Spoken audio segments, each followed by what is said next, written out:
Olha, gente, chegamos no ponto de encontro e tinha esse carro parado aqui, mas não é o carro que foi nos avisado. Ok. Yeah, it's right in front here. Ok. Cabeça, nenhuma vez. Nós aqui correndo, que ele tá esperando nós lá na avenida. Auschwitz fica em uma cidade chamada Auschwitz. Não sei se é assim se pronuncia, mas tá 0 graus aqui, ó. Estamos entrando, vamos ver qual é que é. Tá falando um pouquinho sobre como eles eram desumanizados, chamados por números, perdiam seus nomes, passavam por esse processo brutal. E esses pavilhões aqui ficavam com controle, fotos reais tiradas e suas marcações aqui feitas em Auschwitz.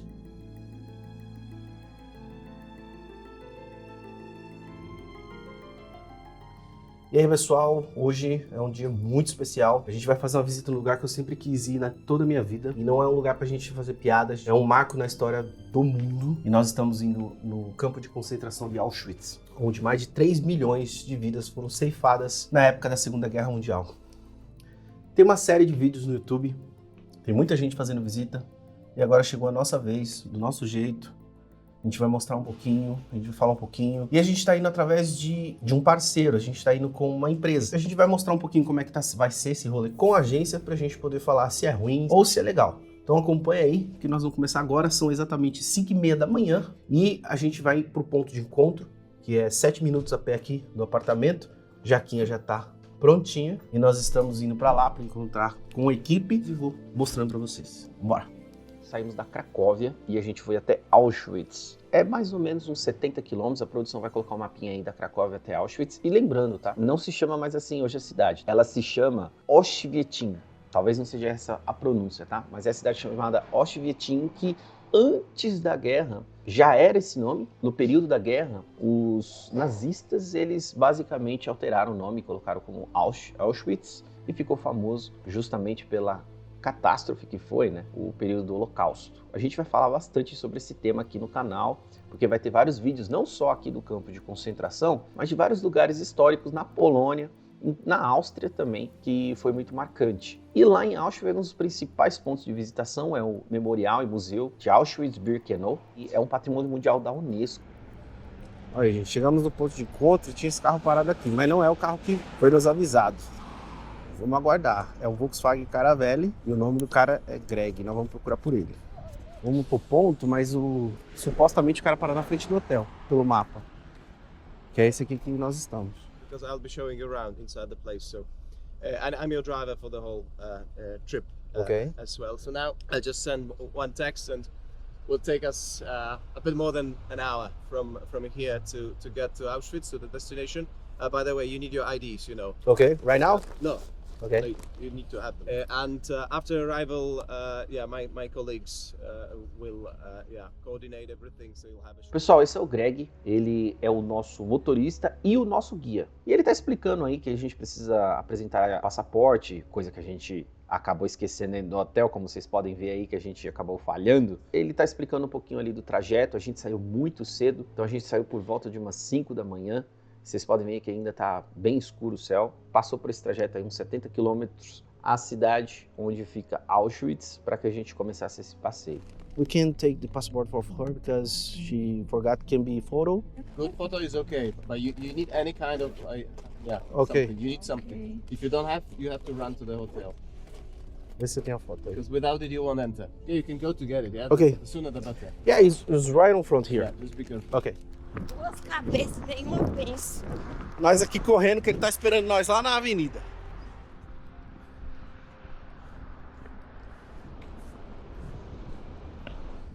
Got it?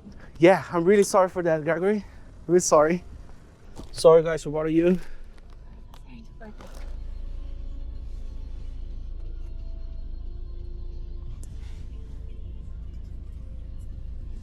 Chegamos, que horas são? 7h27. 7h27. Abre 7h30, tem uma galera na porta.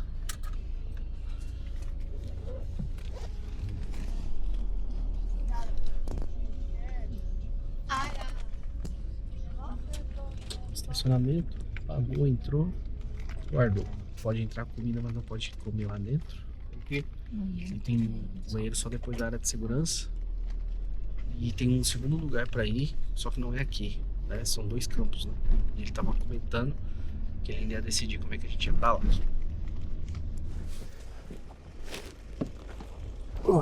Chegamos. Acho que estamos esperando por alguém. O carinha de Tokazu é o nosso motorista, mas acho que ele não vai ser o nosso guia.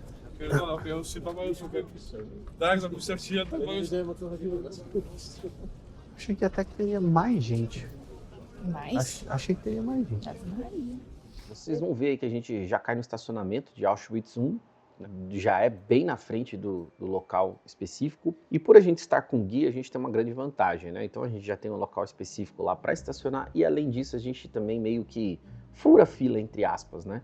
Então você já vai encontrar uma fila muito grande na entrada, porém o nosso guia, ele deu um adesivo pra gente e a gente já cortou fila e a gente foi lá pra frente. Eu não sei porquê, mas eu acredito que é por causa do horário, porque quando você entra, você passa por uma inspeção, depois dessa inspeção você tem uns telões que mostram os horários dos guias. E como o nosso horário é cravado, eu acredito que não foi uma espécie de fura-fila, mas é porque o nosso horário tá certinho e o adesivo que fica na sua roupa, ele é pertinente ao horário. Então fica lá, adesivo que tá lá com a cor azul é das 10, adesivo da cor verde é das 11, da cor rosa é do meio-dia. Como ele colocou um adesivo azul ali, eu vi que no telão tava ali o horário certinho. Então meio que a gente passa pela inspeção e a gente segue para pegar os fones de ouvido. I mean that if you need toilets, when Okay. you pass security, left side. Ok. Because it will take like 5 minutes to go through, so Okay. you have time to use toilet. And there's no queue to toilets. Ok, right now you're not being stay with us, Right now we need to queue up. Yeah, here. Okay. I'll be with you, so don't worry. Ah, ok. Gente, que frio. A gente furou fila. O cara vai estar com a gente aí, mas não sei como. Ele vai andando aí se perdendo. E a gente tá pra entrar. Agora entrar onde? Just Jesus know. Auschwitz fica numa cidade chamada Auschwitz. Não sei se é assim que se pronuncia, mas tá 0 graus aqui, ó. Estamos entrando. Vamos ver qual é que é. Vocês podem ver, tá um frio lascado. Olha o tamanho da fila. Nós curtamos. Vai, pessoal, passamos da parte de segurança, né? Foi no banheiro, agora tem juntando um monte de turma aqui. Meu guia já sumiu. Achei meu guia, não tá ali, ó. Tokazu. Olha lá a turminha no painel. Os grupos divididos até por idioma e horário. Não sei qual que é o nosso. A gente tá aí no meio e a gente vai começar agora. Vamos lá. Pessoal, como Auschwitz é um espaço aberto, em alguns momentos a gente entra em locais fechados e tal, o grupo é muito grande. Portanto, para o guia não ficar gritando, né? Ali mesmo na entrada de Auschwitz, eles te entregam um fone, o guia vai estar falando normalmente com o microfone dele e todo mundo vai estar ouvindo no fone, mas não tem tradução simultânea, nada disso, tá? É porque é simplesmente para facilitar o processo dele não falar muito alto, dele não precisar gritar, até porque vai atrapalhar outros grupos. E se todos os guias ficassem falando alto, tudo ao mesmo tempo, ia ficar uma muvuca. Mas vocês vão ver também que ele fala muito rápido e passa muito rápido pelos lugares. Eu até entendo porque é muita gente. Tá ouvindo? Tá ouvindo? Ó, gente, estamos ouvindo bonitinho o cara falando lá na frente, ó. Antes da gente partir para a entrada principal do museu, a gente passa por uma espécie de tunelamento. Você tem fones, você tem alto-falantes, na verdade, que ficam falando o nome das vítimas assassinadas no período da guerra. E se a gente fizer uma matemática simples, né, foram mais de 6 milhões de vítimas, de mortos, e muitas delas não puderam nem ser identificadas. Muitas eram apenas números. Esse é o primeiro trajeto que você faz para chegar no campo. Não sei se vocês conseguem ouvir, mas esse primeiro trajeto você escuta o nome das pessoas no fone que vai passando na lateral. Ó, aqui, ó. Conforme a gente vai andando, a gente vai enxergando as primeiras construções do campo. Eu não sei o que é exatamente, mas vai ser explicado.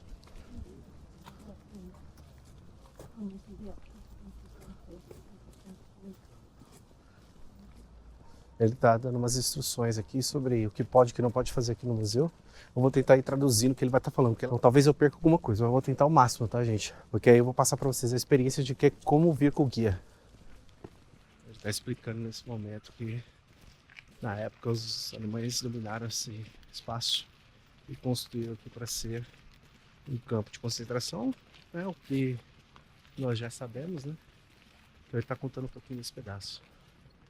Aqui a gente está vendo aquele portão famoso, para enganar o povo. Eles escreveram, né, que o trabalho liberta em alemão. Aí, onde nós estamos entrando agora, é Auschwitz I. Essa frase que vocês estão vendo em alemão foi uma tradução não literal. É um campo de concentração que, mentirosamente, foi tratado como um campo de trabalho, mas, na verdade, era um campo de extermínio. Foi o primeiro campo de concentração no complexo de Auschwitz, que foi o nome dado da cidade na época. Foi inaugurado em 20 de maio de 1940. Foi instalado em antigos quartéis do exército polonês, ou seja, isso pertencia ao exército do país, Polônia, mas que foi usurpado pelos alemães.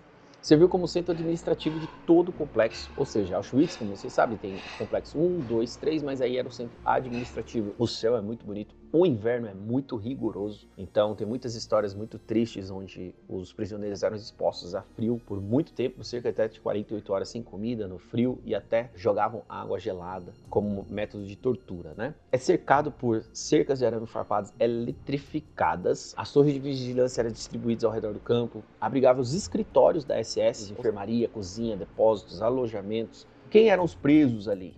Eram os presos políticos poloneses inicialmente, depois, óbvio, os judeus como prisioneiros soviéticos, ciganos, testemunhas de Jeová, homossexuais, então qualquer outro tipo de raça que era perseguida pelo regime nazista. Eles eram identificados com números, surgiu um sistema de tatuagem para identificar os prisioneiros, então eles foram marcados com tinta em pele. Triângulos coloridos também nos uniformes indicavam a categoria do preso. Eles eram forçados a trabalhos, né? Então, na construção e na expansão do próprio campo, eram os prisioneiros que faziam todo esse trabalho pesado. A manutenção, as oficinas, todos os serviços para a SS, braçal, eram feitos pelos prisioneiros.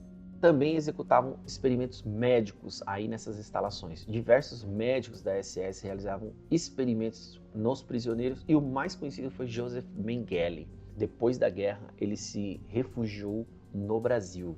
Esse lugar que vocês estão vendo aí agora serviu como um dos lugares onde o mais sádico médico do regime nazista executava os seus experimentos. As pesquisas de esterilizações, doenças infecciosas e outros experimentos também foram feitas nesse campo.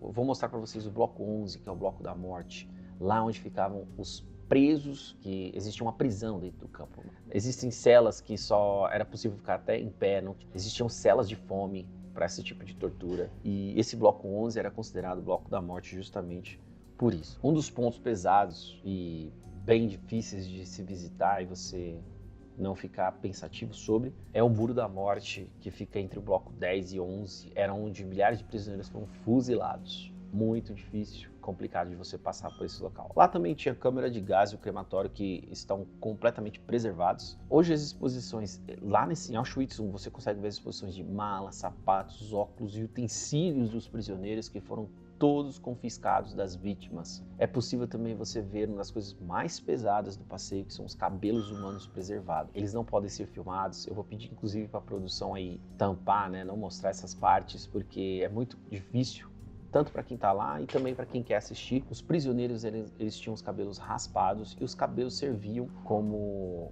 matéria-prima para encordoamento de submarinos, para tapeçarias, ou seja, carpetes de locais, ou seja, virava tudo uma espécie de cadeia de produção para novos produtos e recursos para o regime nazista. Era horrível a gente pensar em como um ser humano se transformava numa espécie de produto ou recurso para uma guerra, né? Você encontra fotografias e documentos, lá também tem as celas totalmente originais e preservadas, assim como os pátios internos também todos preservados. Que todo esse complexo do museu, ele está exatamente como foi deixado. Obviamente, eles passam por algumas manutenções, mas a ideia, e eles sempre procuram preservar do momento em que acabou a guerra até os dias de hoje, para que todo mundo veja exatamente como era naquele momento, naquela época, o que acontecia. Alguns números importantes: o complexo de Auschwitz teve cerca de 1 milhão de vítimas, dentre a grande maioria eram judeus, e Auschwitz I funcionou principalmente como campo de concentração, prisão, centro administrativo e local de execuções, enquanto o extermínio em massa ocorreu em Auschwitz II, que nós vamos visitar também. Aqui entre o pavilhão 16 e 17 é uma rua muito extensa, que eles davam punições, ficavam de braços abertos durante muitas horas, caminhavam durante muitas horas do dia, da noite, até não aguentar mais, e que naquela torre ficava o guarda de vigia, que tinha autorização para fuzilar ou exterminar quem ele julgasse. Ele está explicando muito sobre essa rua aqui e o processo dela, como era naquela época. E ele está falando um pouquinho sobre como eles eram desumanizados, chamados por números, perdiam seus nomes, passavam por esse processo brutal. E esses pavilhões aqui ficavam como controle, como prisões. Essas ruas, principalmente aquela que eu mostrei antes, era usada para penitências. Agora a gente vai entrar no bloco 8, ele vai explicar um pouco. Conforme eu falei, as instalações elas são completamente preservadas. Porém, vocês vão notar que alguns blocos, eles separam algumas salas para, de fato, mostrar um museu. Muitas das salas nos blocos estão completamente preservadas e algumas foram transformadas em áreas para mostrar o que foi a história, alguns números, alguns dados, alguns materiais. Então, por exemplo, o bloco 11, que era o bloco das prisões. Você vai ver que lá também tem uma parte de algumas salas que se transformaram no museu para contar dados. Tem quadros, tem fotos, tem objetos, que nesse caso do bloco 8 a gente consegue ver alguns números na região da Europa, com os números de judeus que foram assassinados ou que foram retirados de suas casas, transformados em prisioneiros. Esses eram os stickers adesivos que eles recebiam para assimilar ao suposto crime.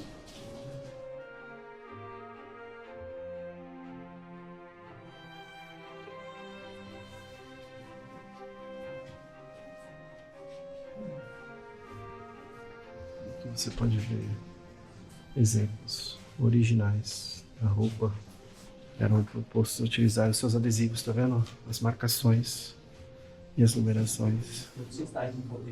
All prisoners then they were made on left form with a special. It was a needle mounted on the As tatuagens e marcações dos seus corpos, que podem ser nos braços ou no peito. Esse é o equipamento atividade para fazer as marcações.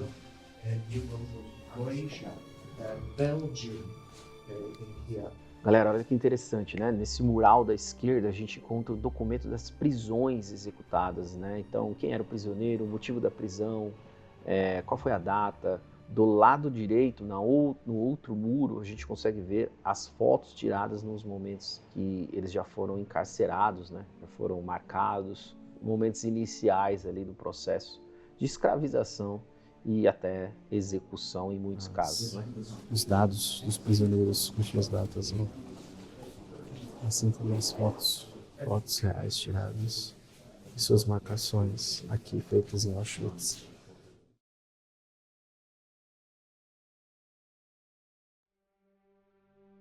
Nessa parte do vídeo a gente começa a falar um pouquinho sobre os trabalhos escravos. Depois deles serem marcados, depois deles serem segregados, categorizados, eles começavam a entrar numa sequência de trabalhos escravos dentro dos campos. Esses tamancos de madeira que vocês estão vendo, eles eram fornecidos pela SS, é um símbolo, né? Então foi feita essa parede no museu para demonstrar o símbolo de tortura. Eles não tinham uma certa estrutura psicológica para lidar com o ser humano em determinadas situações. E esses tipos de materiais, não só esses tamancos de madeiras como vocês estão vendo, vários outros tipos de ferramentas utilizadas para os trabalhos forçados, eles eram propositalmente de baixa qualidade e feitos até para machucar, né? Então você vai ver que o que importava para eles era o número e não a qualidade em que eles estavam trabalhando. torturing one of them who fell. Cabos made